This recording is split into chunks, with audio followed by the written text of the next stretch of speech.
Hello, what's up guys? My name is Arjun Sharma. I am currently learning 3D animation course in Mac Institute. तो दोस्तों मुझे एक साल हो चुका है, मेरा कोर्स अभी कंप्लीट नहीं हुआ है बट मुझे एक साल हो चुका है अपने ये 3D एनिमेशन का कोर्स करते हुए। और मेरा जो कोर्स है वो है edit 3D advance 3D animation H plus, जिसकी ड्यूरेशन है, जिसकी टाइमिंग है 2.5 साल। मतलब आपके लिए 2.5 साल लग जाएगा इस कोर्स को करने में। तो जो टाइमिंग है मुझे लगता है मेरे कोर्स को 2.5 से 3 साल में हो जाएगा। ठीक है, तो दोस्तों मैं आपके लिए समझा सकता हूँ कि ये जो कोर्स है वो आपके लिए कैसा रहेगा, और इस कोर्स की डिटेल मैं आपके लिए अच्छे से दे सकता हूँ। क्या इसका सिलेबस रहता है, और क्या इसकी डिटेलिंग है, क्या इसकी ड्यूरेशन है, क्या इसकी सैलरी स्टार्टिंग है जो कि 0 एक्सपीरियंस लेवल से होती है। तो ये सब कुछ मैं आपके लिए समझा सकता हूँ। तो चलिए स्टार्ट करते हैं। मैं आपके लिए सबसे पहले समझा दूँ, देखो 3D एनिमेशन क्या है। जब मैंने कोर्स लिया था उससे पहले मेरे मन में भी यही डाउट था कि मैं डायरेक्ट 3D एनिमेशन करूँगा, मैं मतलब कार्टून बनाऊँगा और गेमिंग बनाऊँगा, गेम जो बनते हैं मॉडल वो बनाऊँगा। तो ऐसा नहीं होता है। देखो 3D एनिमेशन क्या है, 3D एक पूरी इंडस्ट्री का नाम है जिसमें कि हमारा आ जाता है VFX एंड 3D। ठीक है, अब ये 3D तो एक पूरी इंडस्ट्री का नाम है ना। जैसे कि आपने सुना होगा एम बी बी एस क्या है, एक डॉक्टर की बहुत बड़ी डिग्री है। ठीक, तो उसमें होता क्या है, उसके अंदर अलग अलग फील्ड होते हैं। इसी तरीके से ये है, एक पूरी इंडस्ट्री, एक पूरी फील्ड का नाम है 3D एनिमेशन। ठीक है, अब इसके अंदर हमें अलग अलग फील्ड मिल जाते हैं, जैसे कि हमारा VFX आर्टिस्ट और 3D आर्टिस्ट। अब ये जो VFX आर्टिस्ट और 3D आर्टिस्ट, इसके अंदर भी अलग अलग फील्ड है। ठीक, अब जैसे कि मैंने कुछ कोर्स लिया है, तो मैंने लिया है 3D का कोर्स। अब 3D के अंदर अलग अलग फील्ड है, जैसे कि आ जाता है इसमें 3D मॉडलिंग, जैसे कि किसी भी चीज़ को बनाना, वो आ जाती है 3D मॉडलिंग। रिगिंग मतलब ऐसे जो अपना हाथ पैर जो कुछ भी चल रहा है उससे रिगिंग कहते हैं, रिगिंग। एनिमेशन, लाइटिंग, ठीक, और टेक्सचरिंग मतलब कलर चढ़ाना, किसी भी चीज़ को रियलिस्टिक बनाना, टेक्सचरिंग, रेंडरिंग। तो इसके अंदर भी अलग अलग पार्ट आ जाते हैं, आप किस लाइन में जाना चाहते हैं, जैसे कि गेमिंग, ठीक है, और आर्किटेक्ट, और ये अपना जो मूवी का वर्क होता है, रियलिस्टिक मॉडल बनाना मूवी। तो इसमें भी एक, इसके अंदर एक अलग ही दुनिया है। तो इसके अंदर भी एक अलग अलग अलग फील्ड है भाई। उसके बाद हमारा आ जाता है VFX का पार्ट। VFX एक मतलब काफ़ी बड़ा फील्ड है 3D की तरह ही, उसमें भी अंदर अलग अलग जॉब होती हैं। जैसे कि हो गया अपना वीडियो एडिटिंग, वो भी VFX में आता है। ठीक है, मोशन ग्राफिक हो गया। उसके बाद हो गया वायर रिमूवल, मतलब वायर रिमूवल कहने का मतलब यह है, ये VFX का पार्ट है।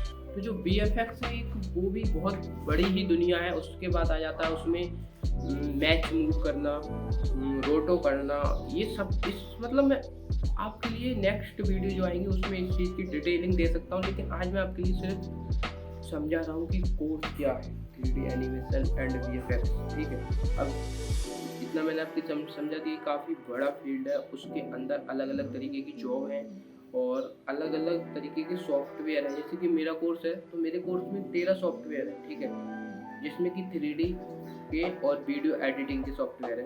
तो मेरे 12 से 13 सॉफ्टवेयर है। मैं आपके लिए कुछ बता देता हूँ, Photoshop, After Effects, Premiere Pro, Audition, और 3D मैक्स, माया, सबस्टांस पेंटर, और मेरे में अनरियल इंजन। तो ये मेरे में काफ़ी बड़े बड़े सॉफ्टवेयर हैं, वो सब 3D के सॉफ्टवेयर हैं। ठीक, और जो मेरा कोर्स है वो भी मेरा कोर्स बड़ा कोर्स है 3D का, एडवांस 3D एनिमेशन का मेरा कोर्स है। मेरी फ़ीस है 2.5 लाख रुपये। मैं मैक इंस्टीट्यूट से कर रहा हूँ, मेरी फ़ीस है 2.5 लाख रुपये। 2.5 साल का कोर्स है। इसमें आपके लिए छोटे कोर्स, बड़े कोर्स, हर तरीके का कोर्स मिल जाता है। फीस आपकी जो होती है वो होती है डिपेंड आपके सॉफ्टवेयर के ऊपर, कि आपने कितने सॉफ्टवेयर लिए हैं, कितने सॉफ्टवेयर खरीदे हैं, या आपने जो कोर्स लिया है उसमें कितने सॉफ्टवेयर हैं, उसके ऊपर इसकी फ़ीस डिपेंड होती है। अब बात कर लेते हैं इसकी ड्यूरेशन। ठीक है, देखो 3D, यदि आप सिर्फ 3D मॉडलिंग या सिर्फ 3D सीखना चाहते हैं, मतलब सीखना चाहते हैं, मैं ये नहीं कह रहा हूँ कि आप अपना वर्क एकदम प्रोफेशनल करना चाहते हैं। जब आप 3D सीखेंगे, आप 3D के टूल्स सीखेंगे, तो आपके लिए लगभग 1.5 साल लग जाएगा। ठीक है, मेरा जो कोर्स है उसमें वीडियो एडिटिंग भी है, उसमें ऑडियो एडिटिंग भी है, उसमें मोशन ग्राफिक भी है। तो मैं बात कर रहा हूँ सिर्फ 3D एनिमेशन सीखने की, उसमें टाइमिंग लग जाएगी 1.5 साल। ठीक, अब मैं पूरा कोर्स बता देता हूँ। यदि आप 3D एनिमेशन एंड VFX दोनों एक साथ करते हैं तो आपके लिए लगभग 3 साल लग जाएंगे नॉर्मली। यदि आप अच्छे से एकदम प्रोफेशनल सीखना चाहते हैं तो वही 2.5 से 3 साल का समय लग जाएगा। दोस्तों इसमें अब सबसे बड़ा हमारा टॉपिक है कि 3D एनिमेशन जो कोर्स है वो हम कहाँ से करें, मतलब कहाँ से करने का मतलब कौन से इंस्टीट्यूट से करें या फिर कौन सी यूनिवर्सिटी से करें, डिप्लोमा करें, डिग्री करें। इसमें हम बहुत कंफ्यूज होते हैं और हमारे लिए बहुत ज़्यादा कंफ्यूज बनाया जाता है, चूतिया बनाया जाता है कि आप डिग्री ले लो तो अच्छा रहेगा, डिप्लोमा ले लो तो अच्छा रहेगा, या फिर आप किसी इंस्टीट्यूट से कर लो, सर्टिफिकेट ले लो वो अच्छा रहेगा। ठीक है, तो देखो ऐसा कुछ नहीं है। यदि आप डिग्री लोगे इसकी तो उसकी फ़ीस काफ़ी ज़्यादा है। उसकी फ़ीस लगभग यदि आप डिग्री लेते हैं तो वही 5 से 6 लाख रुपए फीस होगी सिर्फ डिग्री लेने की। ठीक है, यदि आप डिप्लोमा करते हैं तो उसकी फ़ीस भी 2 लाख के आसपास होगी, 1.5 से 2 लाख। ठीक है, यदि आप इसका किसी इंस्टीट्यूट से करते हैं जैसे अरीना हो गया, मैक हो गया, और भी इंस्टीट्यूट है, उनसे करते हो तो उसमें होता क्या है, छोटे कोर्स से लेके बड़ा कोर्स होता है जिसमें कि आपके लिए एक सर्टिफिकेट मिलता है कोर्स करने के बाद। तो सर्टिफिकेट मिलता है। ये चीज़ें डिपेंड इस चीज़ पे नहीं करती हैं कि आप पे डिग्री है, डिप्लोमा है। ये चीज़ें डिपेंड करती हैं कि आपकी स्किल्स लेवल कैसा है, जो भी आपने सीखा है 3D, VFX, Photoshop, video editing, after effect, जो भी आपने सॉफ्टवेयर सीखा है, जो भी आपने कोर्स किया, उसमें आपका जो स्किल्स लेवल है वो कैसा है। ठीक है, तो वो चीज़ डिपेंड करती है। यदि आपके पास पैसा ज़्यादा है, यदि आपके पास मतलब परिवार का सपोर्ट है तो आप डिग्री कर सकते हैं या फिर डिप्लोमा कर सकते हैं। मतलब डिप्लोमा करो या डिग्री करो उससे मतलब नहीं है, वही आपका स्किल्स लेवल किस लेवल का है वो डिपेंड करता है। आप कुछ भी कर सकते हो। हाँ, ये आपके लिए सर्च करना पड़ेगा कि कौन सा इंस्टीट्यूट बेटर कराता है, कौन सा अच्छा कराता है, कौन सा ख़राब कराता है, या आप जहाँ भी एडमिशन लें ये चीज़ पहले अच्छे से जान लें, जल्दीबाजी में एडमिशन ना लें। और यदि आप मुझसे ये बात पूछेंगे तो मुझे आप पर्सनली मैसेज कर सकते हैं इंस्टाग्राम पे, मैंने डिस्क्रिप्शन में लिंक दे दिया है।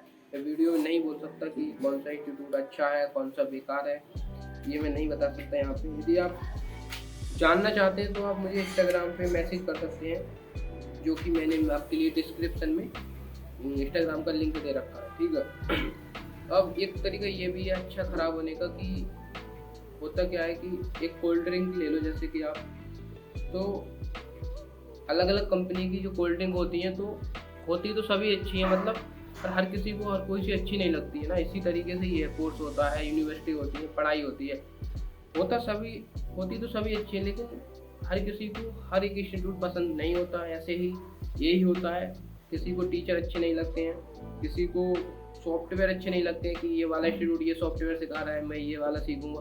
तो ये होता रहता है और ये आप अच्छे से देख लें, ये आपके ऊपर है। आप वहाँ के बच्चों से बात करें, इंस्टाग्राम पे बात करें बच्चों से, नंबर ले लें, वो आपके ऊपर है। और मैं तो मैक इंस्टीट्यूट से कर रहा हूँ, पहले मैंने भी काफ़ी देखा था, उसके बाद ही मैंने मैक से करा है, तो आप समझ सकते हैं।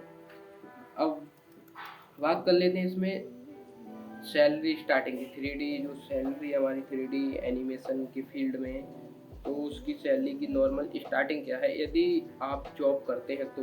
वैसे तो इसमें पैसे की कोई लिमिट नहीं है, आप कितना भी कमा सकते हैं, वो आपकी स्किल्स के ऊपर डिपेंड करता है। बट यदि आप एक जॉब ही करना चाहते हैं, मतलब यदि आप अपना कुछ एक्स्ट्रा क्रिएटिविटी दिखाते हैं कोर्स को करने के बाद, आप फ्रीलांस वर्क करते हैं या फिर आप जॉब करते हैं, तो इसमें कोई पैसे की मतलब लिमिट नहीं है, कभी ज़्यादा हो जाता है कभी कम हो जाता है। लेकिन यदि आप एक जॉब ही करना चाहते हैं उसके अलावा कुछ नहीं, तो उसकी जो सैलरी स्टार्टिंग होती है वो होती है नॉर्मली 25 से 30 के बीच में। ठीक है, और उसमें भी अलग अलग होता है फील्ड, जैसे कि 3D मॉडलिंग में करोगे जॉब, या फिर रिगिंग में करोगे, टेक्सचरिंग में करोगे, या फिर आप एनिमेशन में करोगे।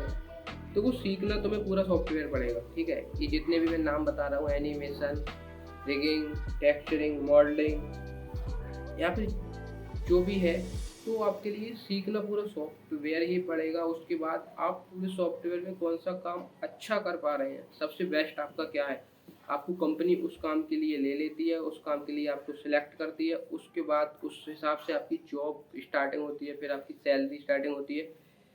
जब आपका एक्सपीरियंस हो जाता है 1 से 2 साल, तो आपके लिए इसमें सैलरी अच्छी खासी मिल जाती है। उम, फिर होता क्या है, जब आप कंपनी चेंज करते हैं तो उसके हिसाब से सैलरी भी चेंज होती रहती है। वैसे ये काफ़ी आगे का पार्ट है जो कि अभी आपको मतलब सोचना नहीं चाहिए, जैसे कि आपको कोर्स करना है तो। सैलरी की स्टार्टिंग मत करो, सैलरी की मत सोचो, बस आपका एक वर्क है वो